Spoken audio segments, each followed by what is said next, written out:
ketika melawan Arjuna nanti.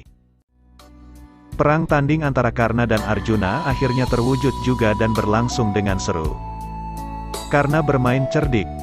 Ia memanah dada Arjuna yang membuat Arjuna lumpuh sejenak. Ketika Arjuna belum pulih dari serangan itu, Karna mengarahkan panahnya ke arah kepala Arjuna untuk membunuhnya.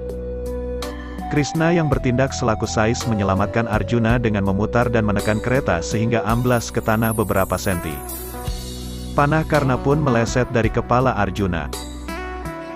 Dalam cerita yang lain, ketika Karna sudah tepat membidik kepala Arjuna dengan panahnya, Prabu Salya yang menjadi sais kereta Karna menghentakkan tali kekang yang membuat kuda penarik kereta tersentak. Panah yang sejatinya membunuh Arjuna meleset dan hanya mengenai rambutnya saja. Tindakan Prabu Salya ini dapat dimengerti karena meskipun raganya berada di pihak Kurawa namun hatinya tetap bersemayam bersama Pandawa.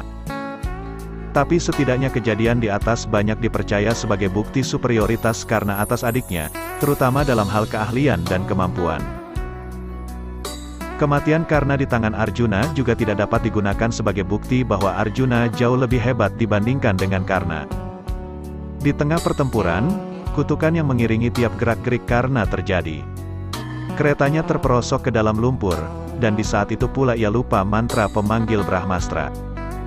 Sehingga Arjuna dapat dengan mudah menaklukkannya.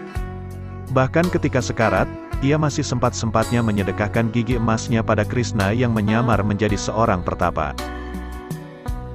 Banyak orang berpendapat, alasan Bhisma tidak mengizinkan Karna berperang bersamanya ketika ia menjadi senapati adalah karena rasa cintanya pada Pandawa.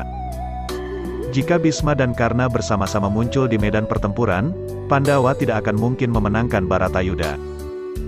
Saat itu Bhisma berdalih karena berasal dari kasta yang lebih rendah dan terlalu bersikap angkuh. Dalam suatu kesempatan, kereta Arjuna terpental beberapa meter oleh panah Karna.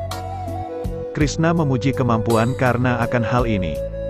Arjuna yang panahnya berhasil mementalkan kereta Karna berpuluh-puluh meter merasa heran dengan pujian Krishna dan meminta penjelasan.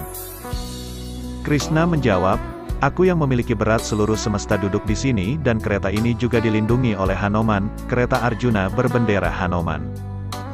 Kalau kau hanya sendiri di sini, tentu kereta ini akan terpental mengelilingi bumi."